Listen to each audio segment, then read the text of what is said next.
అసలు నాకు ట్రేడింగ్ అంటే చాలా ఇంట్రెస్ట్ ఉంది, కానీ చార్ట్స్ ఎక్కడ ఓపెన్ చేయాలో తెలీదు, ఎలా గీయాలో తెలీదు, అసలు ఆ క్యాండిల్స్ని ఎలా చూడాలో తెలీదు. మీరు కూడా ఇదే కన్ఫ్యూజన్లో ఉన్నారా? నిజం చెప్పాలి అంటే 95% బిగినర్స్ ఇదే స్టేజ్లో ఉంటారు. ఇక్కడ ప్రాబ్లం ఇంట్రెస్ట్ కాదు, ఎక్కడ స్టార్ట్ చేయాలో తెలియకపోవడం. ఈ వీడియో అయ్యేసరికి చార్ట్స్ ఎక్కడ ఓపెన్ చేయాలి, ఫస్ట్ టైం చార్ట్ని ఎలా చూడాలో మీకొక క్లారిటీ వస్తుంది. No jargon, no complicated words, just simple basics. Beginner confusion.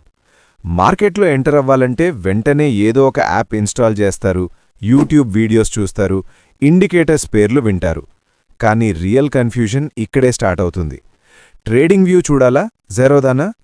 ఈ క్యాండిల్స్ ఏంటి, green and red colour symbols ఏంటి, లైన్ ఎక్కడ గీయాలి? ఈ కన్ఫ్యూజన్ వల్లే చాలామంది స్టార్ట్ చేయకుండానే ఆగిపోతారు. కానీ ఒక్కటి గుర్తుపెట్టుకోండి, చార్ట్ అంటే ఏదో కాంప్లికేటెడ్ క్యాలిక్యులేటర్ కాదు, అది జస్ట్ ఒక ప్రైస్ స్టోరీ. చార్ట్ అంటే ఏంటి? సింపుల్గా చెప్పాలి అంటే చార్ట్ అంటే ప్రైస్ హిస్టరీ. ఈ స్టాక్ నిన్న ఎంత ఉంది, ఈరోజు ఎక్కడ ఉంది, బయ్యర్స్ స్ట్రాంగ్గా ఉన్నారా లేక సెల్లర్స్ డామినేట్ చేస్తున్నారా, అన్నీ మనకి చార్ట్లో కనిపిస్తాయి. చార్ట్ని ఏదో భయపెట్టే ఆబ్జెక్ట్లా చూడకండి, దీన్నొక సినిమా స్క్రీన్లా చూడాలి. స్క్రీన్ మీద ప్రైస్ అనే ఒక స్టోరీ రన్ అవుతుంది, మనం అది చూసి అర్థం చేసుకోవాలి, అంతే. నిఫ్టీ అండ్ బ్యాంక్ నిఫ్టీ అంటే ఏంటి? చార్ట్స్ ఓపెన్ చేసే ముందు మీకు నిఫ్టీ మరియు బ్యాంక్ నిఫ్టీ గురించి తెలియాలి. బిగినర్స్కి స్టాక్ నేమ్స్ కంటే ముందు వినిపించే పేర్లు నిఫ్టీ 50 మరియు బ్యాంక్ నిఫ్టీ.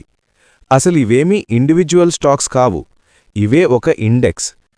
నిఫ్టీ 50 ఇండియాలో ఉన్న టాప్ 50 కంపెనీలు, అంటే రిలయన్స్, హెచ్డిఎఫ్సి, టీసీఎస్ లాంటి జెయింట్స్ అన్నీ కలిపితే వచ్చేదే నిఫ్టీ 50. దేశం ఎకానమీ ఎలా ఉందో ఇది చెప్తుంది. బ్యాంక్ నిఫ్టీ ఇండియాలో ఉన్న టాప్ బ్యాంక్స్, అంటే ఎస్బీఐ, ఐసిఐసిఐ, హెచ్డిఎఫ్సి బ్యాంక్ లాంటి వాటిని కలిపి ఇది తయారు చేశారు.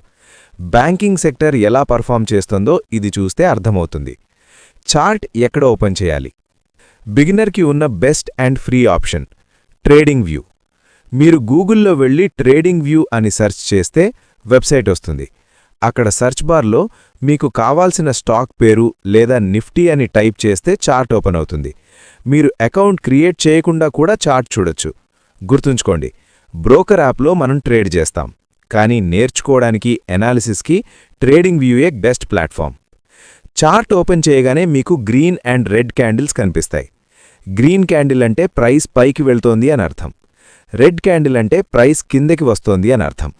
ఒక క్యాండిల్ అంటే ఒక స్పెసిఫిక్ టైం పీరియడ్లో జరిగిన స్టోరీ. మీరు 5 మినిట్స్ టైం సెట్ చేస్తే ప్రతి క్యాండిల్ 5 మినిట్స్ హిస్టరీ చెప్తుంది. బిగినర్గా ఉన్నప్పుడు వెంటనే ఇండికేటర్స్ జోలికి వెళ్లకుండా ముందు ప్రైస్ మూవ్మెంట్ని అబ్జర్వ్ చేయండి. లైన్ ఎలా గీయాలి? ఫస్ట్ రూల్, లైన్ గీయడం కంటే ప్రైజ్ని ఫాలో అవ్వడం ఇంపార్టెంట్. మీరు నేర్చుకోవాల్సిన first lines horizontal lines. Price ఎక్కడ నుంచి మళ్లీ బౌన్స్ అయ్యి పైకి వెడుతోందో చూసి అక్కడ ఒక లైన్ మార్క్ చేయండి, దాన్ని సపోర్ట్ అంటారు. అలాగే ప్రైజ్ ఎక్కడ ఆగి కిందకి వస్తుందో చూడండి, దాన్ని రెసిస్టెన్స్ అంటారు. పర్ఫెక్ట్గా గీయాల్సిన అవసరం లేదు, ఒక అప్రాక్సిమేట్ ఏరియా మార్క్ చేస్తే చాలు. చార్ట్ ఎలా చూడాలి? చార్ట్ చూసే మైండ్ సెట్ మార్చుకోండి. మీరు ప్రెడిక్ట్ చేయాల్సిన అవసరం లేదు, జస్ట్ రియాక్షన్ని అబ్జర్వ్ చేయాలి. ప్రైస్ అప్కి వెళ్తోందా, డౌన్కా?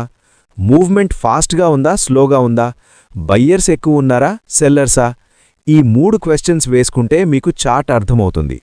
ప్యాటర్న్స్, ఇండికేటర్స్ అన్నీ తర్వాత చూసుకోవచ్చు. Confidence building. నిజం చెప్పాలి అంటే మొదట్లో చార్ట్ చూసి అందరూ కన్ఫ్యూజ్ అవుతారు. ఈవెన్ ప్రొఫెషనల్ ట్రేడర్స్ కూడా ఇలాగే స్టార్ట్ చేశారు. వాళ్లకి మీకు ఉన్న ఒకే ఒక డిఫరెన్స్, వాళ్ళు ఈ కన్ఫ్యూజన్ని చూసి ఆగిపోలేదు. డైలీ ఒక 15 మినిట్స్ చార్ట్ ఓపెన్ చేయండి. ట్రేడ్ చేయకండి, జస్ట్ అబ్జర్వ్ చేయండి. ఒక నెలలో మీ కళ్ళకి చార్ట్స్ అర్థమవడం స్టార్ట్ అవుతుంది. మీకు ఇంట్రెస్ట్ ఉంది అంటే మీరు ఇది ఈజీగా నేర్చుకోగలరు. స్కిల్ మెల్లగా వస్తుంది, కాన్ఫిడెన్స్ టైంతో వస్తుంది. చార్ట్ అంటే భయం కాదు, చార్ట్ అంటే క్లారిటీ. ఈ వీడియో మీకు హెల్ప్ఫుల్గా అనిపిస్తే లైక్ చేయండి. ఫాస్ట్ మనీ ట్రేడింగ్ ఛానల్కి సబ్స్క్రైబ్ చేయండి. మీరు నిజంగా స్టార్ట్ చేయాలి అని ఫిక్స్ అయితే కామెంట్ సెక్షన్లో స్టార్ట్ అని టైప్ చేయండి. నెక్స్ట్ వీడియోలో మళ్ళీ కలుద్దాం.